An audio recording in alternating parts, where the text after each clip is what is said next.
Hey guys, my name is Ryan. And my name is Miska. And welcome to Overwatch Central.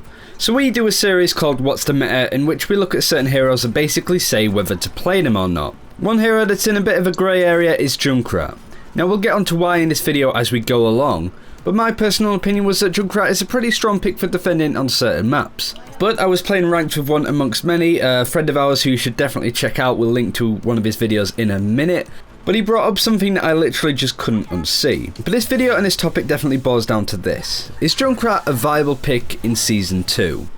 Before we look at the pros and cons of Junkrat, we need to look at his history with his buffs and nerfs and also how he's doing in the current meta. Junkrat was a strong pick for quite some time, defending for some esports teams in the closed beta and so on. Back then his ultimate was super easy to charge, and also it still exploded when you killed it, meaning that you could just beeline for the enemy, and even if it got close and they killed it, they'd still be goners. Junkrat has mostly been nerfed throughout the months of Overwatch's development and hasn't really seen any competitive play lately. Now, we always like to say that you don't need to completely copy the pros in terms of hero picks, as that's a totally different ballgame to ranked Overwatch for me and you. But Junkrat always gets a mixed response and works very differently now than he did before. So let's go over the good and the bad. So let's go over why you should play Junkrat. Well, he has a huge output of damage, probably one of the highest in the game as of right now alongside a Pharah. He's a defensive hero that is actually good on defense. He can spam grenades down a choke, which will do a lot of damage as well as put pressure on the enemy team. Basically, by doing this, you are blocking the main entrance, you can eat away at the Reinhardt shield,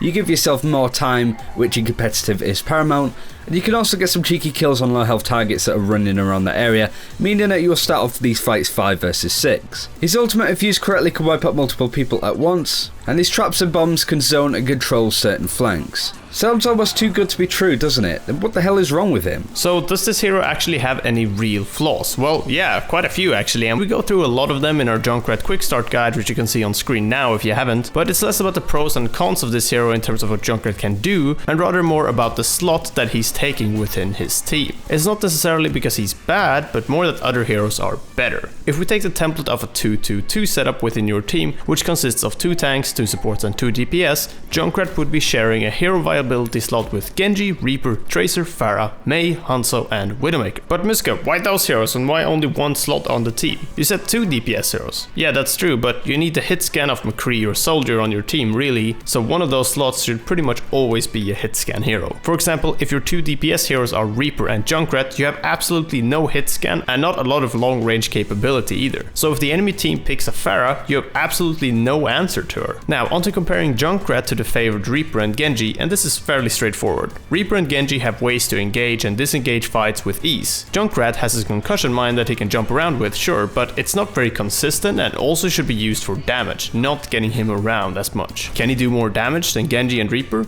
Oh yeah, definitely, but that is something we need to discuss in the next section. For this next bit, we're going to talk about one amongst many said to me when we were playing some ranked. It basically boils down to that Junkrat should always be top of damage. That really comes as no surprise to anybody, right? Well, whilst damage is an important aspect to gauge with your own performance, it's not the be-all and end-all of Junkrat's game. At least it shouldn't be. It's more about eliminations. We spoke about this in our solo Q-tips video, which is basically saying that you could be doing all the damage in the world, but if you've only got 2 or 3 eliminations, then you aren't doing your job as a leading DPS. Josh does a very good video going over kill confirming and stuff like that, which you can see on screen now, and I do recommend checking it out. But there's something else I kind of want to go over to explain this point, an analogy if you will. For those that don't know, I do karate, I'm a black belt, and most of you can see that I'm a pretty average build as well. Recently I went to an amusement park and did one of those punching machine things that you can find where it's basically test your strength, I guess. So I tried that, put all of this techniques of karate into it, and I scored pretty alright. I did okay. I went with a friend that doesn't do any form of martial arts but is a lot stockier than me. He did the punching bag thing, kind of chav swung and flailed at it a bit, and he scored a lot higher. But Ryan, I hear you ask, you do all of these martial arts. Surely you should be able to hit harder than your friend. Well, it's never really about how hard you hit, it's more about control, where you are hitting, movement, timing and a lot of other things. Martial arts and stuff is less about hitting hard, it's more about hitting so your opponent doesn't get up, right? Well, imagine that Junkrat is my friend. He can do a lot more damage, but he kinda just flailed and threw his arm at the punch bag. There was no control or method to the madness. So if he actually got into a fight, he'll kind of be flailing at them, he'll get tired, and if somebody knows what they're doing against him, they'll be able to deal with him a lot easier than he will them, if that makes sense. So whilst Junkrat can throw out a ton of damage, it's not really consistent, it's just a mess, and sometimes you need heroes like Genji, Tracer and Reaper to finish people off. Yes, they do deal less damage overall, but when it comes to getting those final blows, they are so much better at it than Junkrat.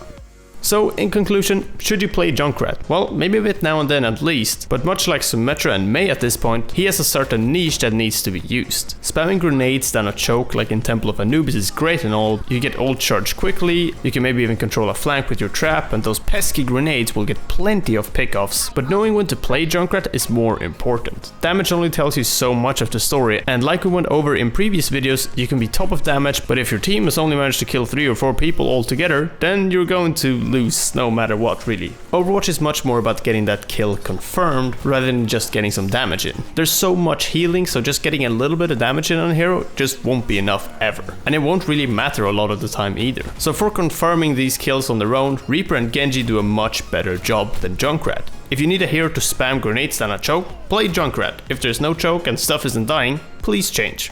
And that's it for this video. Thank you very much for watching. Do let us know what you think of Junkrat, whether you have been playing him in Season 2. And if you have any other heroes that you are not sure whether you should be playing them in competitive, then do let us know in the comments below. Thanks for watching, take care, and we'll see you next time.